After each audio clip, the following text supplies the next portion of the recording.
very good evening to one and all, ladies and gentlemen. After a long time, I'm with you guys. Actually, in this video, I'm going to talk about clouds. I think आपने मेरे सभी video को sequence में देखा होगा और ये जो 10 डे का जो हमारा इंग्लिश बूस्टर क्लास है, इसको तो आपको करना ज़रूरी है ही। यदि आप इंग्लिश पढ़ने की सोच रहे हैं और बिल्कुल स्टार्टिंग से आप अंग्रेजी को सीखना चाह रहे हैं, अंग्रेजी को समझना चाह रहे हैं और आप चाह रहे हैं कि आपके पास एक सही अप्रोच हो, तो आप इस 10 डे क्लास को जरूर सीक्वेंस में देखें। और हाँ, बहुत प्यारा वर्ड सीक्वेंस जो हमने कहा, इसमें छुपा होता है सेंस, और आपकी सेंस जो है पूरी तरीक़ा से डेवलप होगी। तो आपसे हम जरूर रिक्वेस्ट करेंगे कि आप इस 10 डे इंग्लिश बूस्टर बैच को सीक्वेंस में देखने की कोशिश करें। ओके गाइज, और आपको तहे दिल से धन्यवाद, आपने हमारे प्रति काफ़ी अपना सपोर्ट और प्यार को लुटाया है।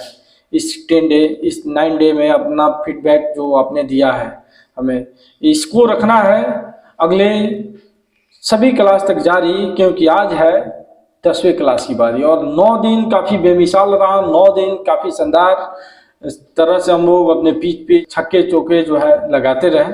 आइए इस 10 डे, इस 10वीं क्लास में हम कुछ और ज़बरदस्त करने की कोशिश करते हैं। और जैसा कि हमने क्लास को बच्चे वाइंड अप किया था फ्रेज पिलाकर, और उसके बाद से ये थोड़ा सा बीच में डिस्टर्बेंस, काफ़ी सारा वीडियो हमने दिया हुआ है इस चैनल पे, बट ये ग्रामर से रिलेटेड जो है हमने 9 वीडियो अपलोड किया हुआ था और ये 10वां वीडियो आज। और इसके बाद एक प्यारा सा टॉपिक स्टार्ट करेंगे आपकी ग्रामर सेक्शन का। तो चलिए बात करते हैं बगैर टाइम को वेस्ट किए। ये जो आपको दिख रहा है क्लाउड, ये क्लाउड जो है ना, समझिए सूरज, क्लाउड पढ़ने वाले बच्चे 9th क्लास के भी बच्चे हो सकते हैं, 8th क्लास के भी हो सकते हैं, 10th क्लास के, इंटरमीडिएट, जो भी क्लास के बच्चे। और जब क्लाउड पढ़ाई जाती है ना, या कोई टीचर क्लाउड को पढ़ाते हैं ना, तो बच्चे इसमें इंटरेस्टेड होते ही नहीं है। जानते हैं क्यों? जानते हैं क्यों? मतलब इतना बोरिंग टॉपिक इसको समझते हैं बच्चे, लेकिन हम इसको एकदम बिल्कुल हलवा करने की कोशिश करेंगे और आपको समझाने की कोशिश करेंगे, और बाद में आपसे फीडबैक लेते हैं कि क्या आपको समझ में आया या नहीं। तो क्लाउड जो होता है, सबसे पहले याद रहे, it is a group of word, it is a group of words which can give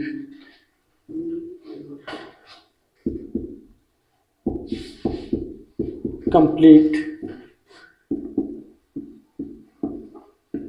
meaning, या यदि हम दूसरे शब्दों में कहें थोड़ा और प्यार से, तो हम बोल सकते हैं cloud is a part of longer sentence in which there will be one subject and one verb। Online आप ध्यान से सुने, हमने इसका डेफिनेशन बताया। क्लाउड जो है, it is a group of words.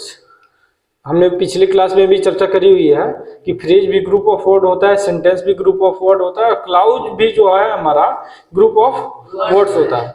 तो हमने लिखा है कि it is a group of words which can और कांट गिव कंप्लीट मीनिंग, जो कभी कभी मीनिंग देता भी है और कभी कभी मीनिंग नहीं भी दे सकता है। It is just a reminder, keep that in your mind. Online ध्यान से रजाई में घुसो और नेक बैंड लगाओ और आराम से कॉपी पेन निकालो और इसको लिखो प्यार से। और दूसरा डेफिनेशन हमने बताया इसको और पूर्ण करने के लिए और सुंदर बनाने के लिए, ये clause is a part of longer sentence in which there will be one subject और वन वर्ब। क्लाउड जो होता है लंबा सेंटेंस का एक छोटा सा पार्ट हो सकता है, लंबे सेंटेंस का एक छोटा सा पार्ट हो सकता है जिसमें एक सब्जेक्ट और एक वर्ब होता है। तो आइए इसको और आसान बनाते हैं एग्जाम्पल के साथ। ठीक है सूरज, ऑनलाइन पिंटू चिंकू, और ये जो हमारे ऑनलाइन क्लास, हमारे ऑनलाइन जो स्टूडेंट देख रहे हैं इस क्लास को, मानवी, रिमझिम, काजल, ये जितने भी लोग देख रहे हैं हमारे क्लास को, आप लोग इसको शानदार तरीके से देखने की कोशिश करें और समझने की कोशिश करें, और नीचे कमेंट बॉक्स में अपना फीडबैक जरूर दें। ठीक है, आपको क्लाउड समझ में आया। चलिए यहाँ पे हम बात करते हैं बच्चे, एग्जाम्पल यहाँ पे दे सकते हैं हम। जैसे हमने लिखा he writes a letter, he writes a letter. तो क्या आपको इसमें यह सब्जेक्ट, ये पार्ट, ये पूरा का पूरा सेंटेंस है कि नहीं है बच्चे, है ना। तो सेंटेंस में इसको सब्जेक्ट हम बोल सकते हैं या नहीं बोल सकते हैं, इसको वो बोल सकते हैं या नहीं बोल सकते हैं। हम कंडीशन क्या बताएं, it is a group of word. अच्छा, इसमें एक चीज जानते हैं क्या, विद सब्जेक्ट वर्ब कॉम्बिनेशन।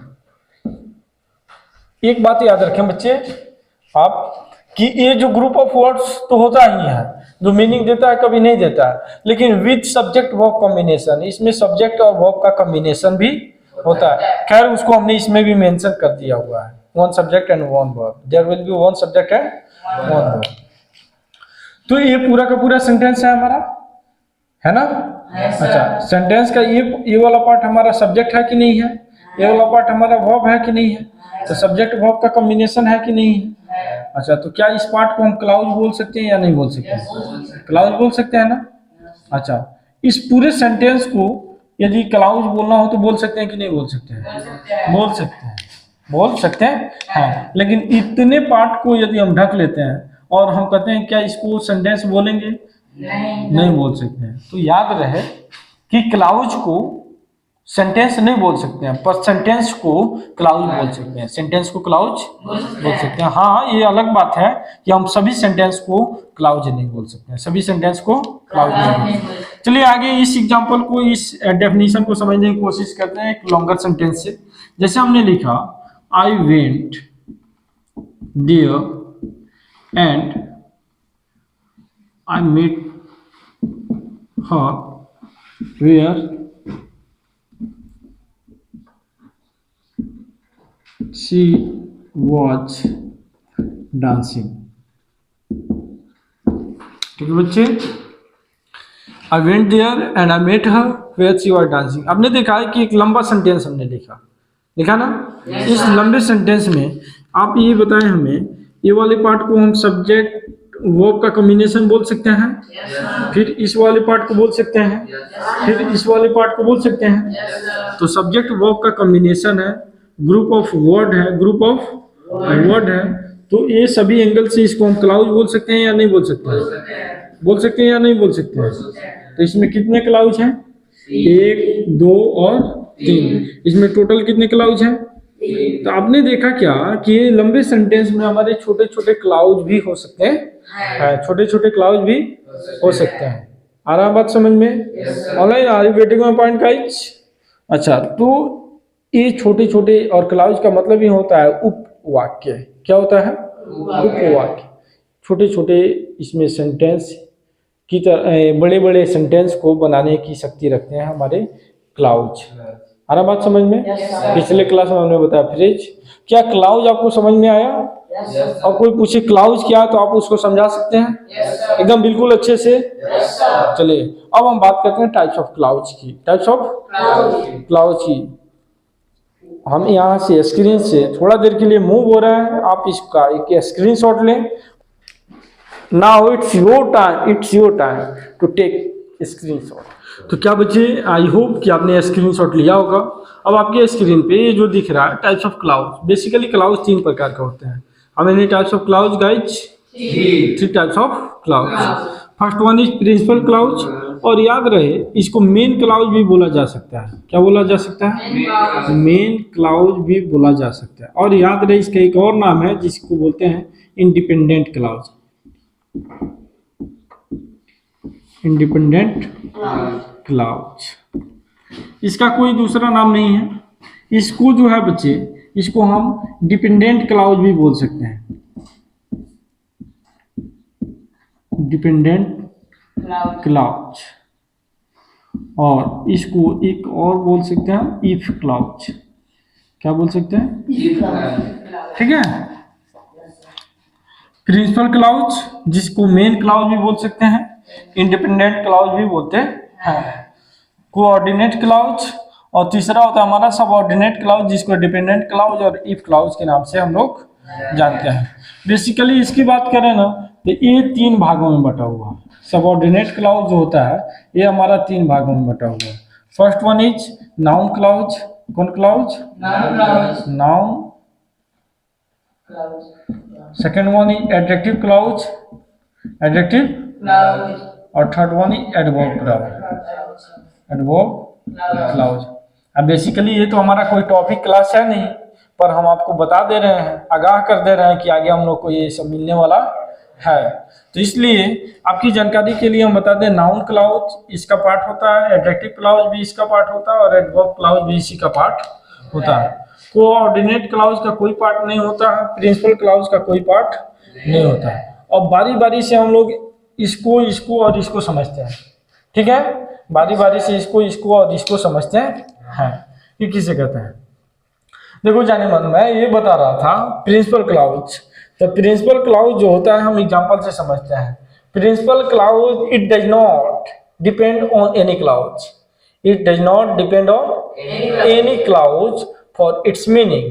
यह अपनी मीनिंग के लिए किसी पे भी डिपेंड, जैसा कि आप नाम से ही जान पा रहे हैं इंडिपेंडेंट क्लाउज, इंडिपेंडेंट क्लाउज के नाम से ही आप जान रहे हैं कि ये किसी पे डिपेंड नहीं रहता है। और कोऑर्डिनेट क्लाउज जो होता है ना, basically they are simple sentences, they are simple sentences. ये सिंपल सेंटेंस होते हैं which are connected through coordinate conjunction, जो जुड़े होते हैं कोऑर्डिनेट कंजंक्शन से जुड़े रहते हैं। हम कहिएगा कोऑर्डिनेट कंजंक्शन क्या है, तो इसके लिए हम एक फॉर्मूला दे देते हैं, जानते हैं क्या? Fan boys.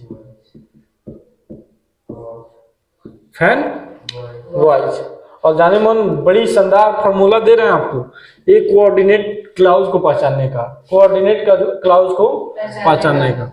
F4 A4 and, N4 not, B4 but, O4 of, Y4 at, S4 so। ये जो कंजंक्शन हमारे दिखाई देते हैं ना, इसी को कोऑर्डिनेट कंजंक्शन। एक ऐसा सेंटेंस होगा, हमने बताया there are simple sentences which are connected through coordinate conjunction. ऐसा सेंटेंस, ऐसा क्लाउज जो कोऑर्डिनेट कंजंक्शन से जुड़ा होता, उसके पहले आपको ये मिलेगा ही मिलेगा। बात समझ रहे हैं? एग्जाम्पल पे हम बात करते हैं, पहले इसकी बात करते हैं। It doesn't depends on any clause for its meaning. यह किसी भी क्लाउज पे डिपेंड नहीं रहता है अपनी मीनिंग के लिए। ऑनलाइन समझ रहे हो? प्यार से एक बार हम रिपीट करते हैं, ये प्रिंसिपल क्लाउज अपनी मीनिंग के लिए किसी दूसरे क्लाउज पे डिपेंड नहीं रहता है। समझ रहे हैं? अच्छा, ये कोऑर्डिनेट क्लाउज जो होता है बेसिकली ये सिंपल सेंटेंस होते हैं और इसमें क्लाउज जुड़े होते हैं फैन वॉइस से, मतलब कोऑर्डिनेट कंजंक्शन से जुड़े होते हैं। और कोऑर्डिनेट कंजंक्शन के लिए जाने मन हमने आपको बताया कि फैन वॉइस एक ट्रिक बताया, इसको आपको फॉलो करना है, ठीक है? जैसे F4 फैन, जैसे एग्जांपल दे रहे हैं तो आपको और अच्छा से समझ में आ जाएगा। उसके बाद सबऑर्डिनेट क्लाउज की बात करते हैं। तो सबऑर्डिनेट क्लाउज उसे कहते हैं, याद रखिएगा, इसका नाम ही है डिपेंडेंट क्लाउज। इसका नाम ही है क्या है? Dependent clause. तो basically it depends for its meaning, या डिपेंड रहता है अपनी मीनिंग के लिए प्रिंसिपल क्लाउज पर। किस पे? प्रिंसिपल क्लाउज पे। तो आइए हम एग्जांपल के जरिए समझने की कोशिश करते हैं। समझते हैं ना? तो चलिए, प्रिंसिपल क्लाउज के लिए हमने दिया, देखो जैसे हमने कहा I don't know where she lives. और याद रहे ये जो सबऑर्डिनेट क्लाउज है ना, ये भी जुड़ा रहता है अदर देन फैन वॉइस, मतलब फैन वॉइस के अलावा किसी दूसरे वर्ड से या जुड़ा रहता है, उसको बोलते हैं सबऑर्डिनेट क्लाउज। या अपनी मीनिंग के लिए या प्रिंसिपल क्लाउज पर भी निर्भर रहता है। जैसे आप देख पा रहे हैं एक सेंटेंस हमारे पास दिखाई दे रहा है, मैं नहीं जानता हूँ वो कहाँ रहती है, मैं नहीं जानता हूँ वो कहाँ रहती है। तो क्या इसको, इस पार्ट को आप क्लाउज बोल सकते हो कि नहीं बोल सकते हो? बोलोगे ना? अच्छा, इस पार्ट को भी क्लाउज बोलोगे कि नहीं बोलोगे? बोलोगे ना? अच्छा, अब एक बात बताओ, इसकी मीनिंग जो है वेयर सी लिव्स, वो कहाँ रहती है, ये अपने आप में इस तरह का वो कहाँ रहती है, ये अपने आप में कंप्लीट सेंस देता है क्या? वो कहाँ रहती है? नहीं देता है। लेकिन जैसे ये देखो, आई डोंट नो, मैं नहीं जानता हूँ, मैं तो ऐसा सेंटेंस ऐसा तो बोला ही जा सकता है, ऐसा बोल सकते हैं कि नहीं बोल सकते हैं? लेकिन क्या आप ऐसा बोल सकते हैं क्या, वेयर सी लिव्स, वो कहाँ रहती है? आपको इसके पहले मतलब इसको मीनिंगफुल बनाने के लिए आपको क्या करना होगा, इस ये भी आपको सेंटेंस, ये भी स्टेटमेंट आपको देना होगा, कुछ ना कुछ देना होगा। बात समझ रहे हैं? यानी ये वाला जो टर्म्स है ना हमारा, बेसिकली इस पे आधारित है। इस पे क्या है? आधारित है। तो जो आधारित नहीं रहता है, जो किसी पे आधारित है, ये तो आधारित नहीं है, तो इसको बोल सकते हैं प्रिंसिपल क्लॉज। क्या बोल सकते हैं? ये जो आधारित है ना, इसको क्या बोल सकते हैं? अच्छा, दूसरी यहाँ पे हम देख रहे हैं अदर देन फैन वाइज है, ये इसमें से किसी के साथ नहीं जुड़ा हुआ है, किसी के साथ नहीं जुड़ा हुआ, तो इसलिए इसको बोल सकते हैं हम सबऑर्डिनेट क्लॉज। Subordinate clause. या हमने पूछा I ask her what you said. ध्यान दीजिएगा, थोड़ा समझने की कोशिश कीजिएगा। आई आस्क्ड हर, ये हमारा क्लाउज हो गया कि नहीं हो गया? अच्छा, मैंने उससे पूछा, ऐसा बात मैं बोल सकता हूँ कि नहीं? ये अपने आप में कंप्लीट होता है कि नहीं? व्हाट यू सेड, तुमने क्या कहा, तुमने क्या कहा, तो इसको फुलफिल, इसको मतलब मीनिंगफुल बनाने के लिए हमको इस बात को बोलना होगा, इसका सहारा लेना पड़ेगा। तो जिसका सहारा जब ले लेंगे इसको मीनिंगफुल बनाने के लिए, तो ये अपने आप में कौन सा क्लाउज कहलाएगा? सबऑर्डिनेट। और अदर देन फैन वाइज है, अदर देन यानी फैन वाइज में से कोई भी इसमें कनेक्टर नहीं है यहाँ पे। बात समझ रहे हैं? तो इसको बोलते हैं सबऑर्डिनेट क्लाउज। और इसको क्या बोलेंगे? नहीं, इसको बोल सकते हैं प्रिंसिपल क्लाउज। ये किसी पे डिपेंड नहीं है, इंडिपेंडेंट है। Are you getting my point? Are you getting my point? चलिए अब हम बात करते हैं कोऑर्डिनेट क्लाउज। किसकी बात करते हैं? Coordinate clause. कोऑर्डिनेट क्लाउज यहाँ पे बात कर रहे हैं क्या? एक एग्जांपल दिख रहा है यहाँ पे? अच्छा, तो कोऑर्डिनेट क्लाउज की हम बात करते हैं। जैसे हमने कहा आई गो टू मार्केट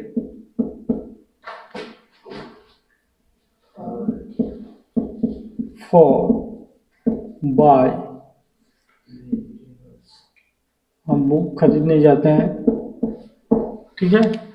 कहाँ जाते हैं? मैं बाजार जाता हूँ सब्जी खरीदने, सॉरी किताब खरीदने, यानी मन किताब खरीदने मैं जाता हूँ बाजार। तो ये यहाँ पे आप देख पा रहे हैं, इसको हम क्लाउज बोलेंगे कि नहीं बोलेंगे?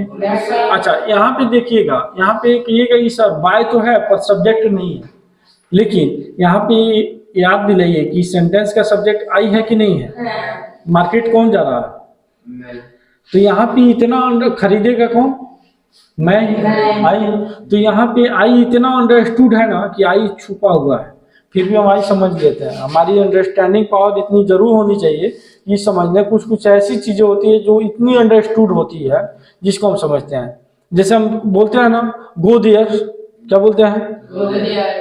गो देयर, किसी यू को ही हम बोल रहे होते हैं, यू गो देयर, लेकिन हम यू नहीं बोलते हैं। गो देयर जब बोलते हैं तो यू यहाँ पे बेसिकली हम इतना अंडरस्टूड होता है हमारा, इतनी अंडरस्टूड होती है ये बातें कि हम उस यू को बोलते नहीं है, यू को बोलते नहीं, हम गो देयर बोलते हैं, मतलब यू किसी को और इशारा करके मतलब किसी यू को भेज रहे होते हैं।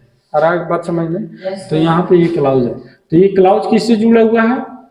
फॉर से। तो फैन वाइज है इसमें, ठीक है?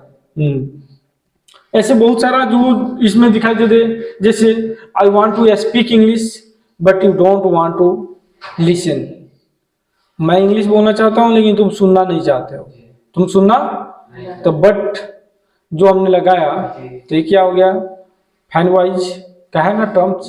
तो फैन वाइज का यदि कोई भी टर्म्स मिल जाए इसमें से और जुड़ा हुआ मिल जाए तो आप समझ लेंगे वो कोऑर्डिनेट क्लाउज है। तो क्या आपको दिक्कत है? सही से बताएं, दिक्कत है आपको? प्रिंसिपल क्लॉज किसे कहते हैं बता सकते हैं? कोऑर्डिनेट क्लॉज किसे कहते हैं बता सकते हैं? सबऑर्डिनेट क्लॉज किसे कहते हैं बता सकते हैं? सबऑर्डिनेट क्लॉज का ये जो पार्ट है हमारा, नाउन क्लॉज, एडजेक्टिव क्लॉज और एडवर्ब क्लॉज, जब हम किसी भी पार्टिकुलर टॉपिक को स्टार्ट करेंगे, जैसे ग्रामर में चालू करेंगे सेंटेंस और इट्स पार्ट, टेंसेज पढ़ाना चालू करेंगे, तो उस समय इसको पूरा आपको समझाने की कोशिश करेंगे। हमने आपको एक आइडिया दिया कि इस इंग्लिश पढ़ने के सफर में, इंग्लिश सीखने के सफर में आपका अप्रोच कैसे होने वाला है। तो इस वीडियो को ध्यान से, शांति तरीका से इस 10 डे क्लास को अटेंड करने के लिए तहे दिल से धन्यवाद। हम जरूर चाहेंगे कि यदि आप मेरी इस वीडियो को पहली बार देख रहे हैं तो हमारी पूरी वीडियो को 10 डे क्लास को सीक्वेंस में देखें। उसका प्लेलिस्ट हमें बड़े साफ सुथरे तरीके से प्लेलिस्ट में बनाया हुआ है, 10 डे इंग्लिश बूस्टर बैच के नाम से। आप उस क्लास को जरूर अटेंड करें, और यदि आप अटेंड करते हैं तो आपका इंग्लिश पढ़ने के प्रति एक नजरिया चेंज होगा। तो चलिए मिलते हैं अगले वीडियो में एक शानदार टॉपिक के साथ, तब तक के लिए जय हिंद।